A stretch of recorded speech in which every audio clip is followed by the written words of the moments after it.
start to realize, where you start to see things as they are. Maybe when it comes to a certain belief system that you held or a certain concept that you held, and then you start to pull the veil away and start to see the wizard behind the curtain. And then you see it and you're like, wow, I can't believe I was fooled for so long, or I can't believe I acted in a certain way or saw things like that. And that's a moment of awakening. That's an awakening. And you can have several awakenings. But that's a moment of awakening, because at that point, you almost start to not comprehend, because you're already at that state of awakening, or in an awakened state in regards to that you look back and you're like, wow, how is it that everybody else is asleep? Well, everybody else is asleep like you were asleep. You just woke up to it. But when you get to that point, you start to see like, wow, it's hard to believe that even I was asleep to that at one point in my life. So you have those awakenings. And that's how come I like to differentiate awakening from enlightenment. And that's the cool thing about life, is that we can put our own definitions on stuff. We don't need somebody to put definitions on it for us. We don't need somebody to interpret it for us. Why? Because you can look at it for yourself and see it for yourself.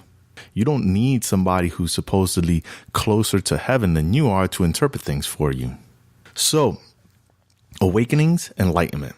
So enlightenment, like we said, freedom, liberation, not happiness. And then there is nirvana. And some people will tell you nirvana and enlightenment are similar, but nirvana and enlightenment are actually dissimilar. So nirvana, and we're just going to touch on this lightly because none of us, or should I say myself, I'm not trying to achieve nirvana, and not in this lifetime at least.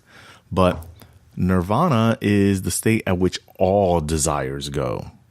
And it's the state of ultimate paradox. So even with enlightenment, you have to have some desire, right? Because you desire to be enlightened.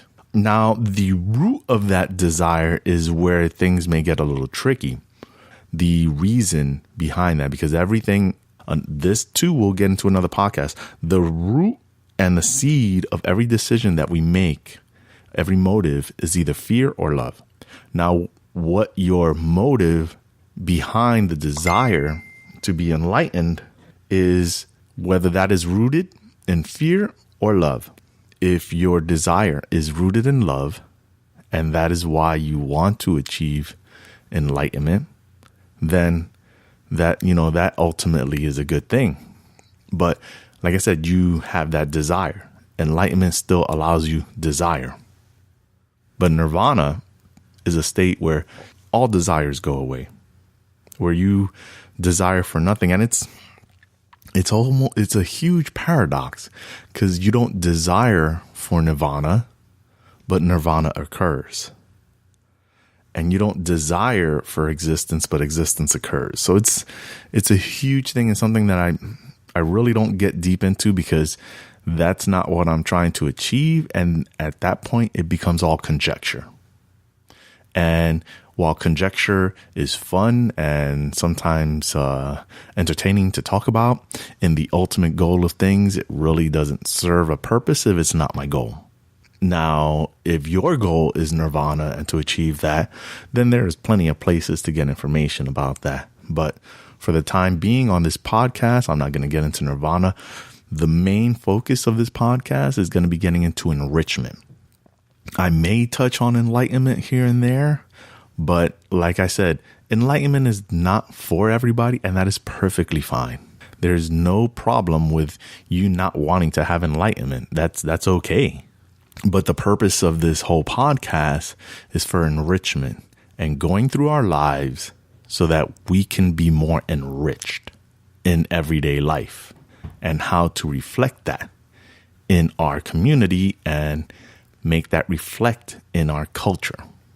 Okay. So if you enjoyed this, please drop a review, leave a note.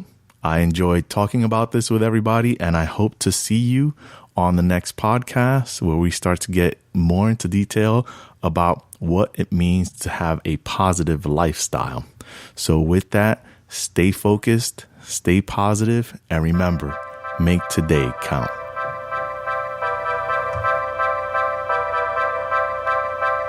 Thanks for taking the time to tune into the show. I hope you enjoyed listening. If you did, please leave a review or comment, as your positivity is greatly appreciated.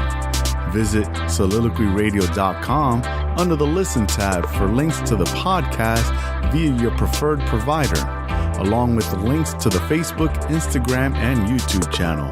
I'd like to thank Evening Land, Audionautics, and Vienne for providing music for this broadcast. I would also like to thank all the listeners for their support. And remember, stay focused, stay positive, and make today count.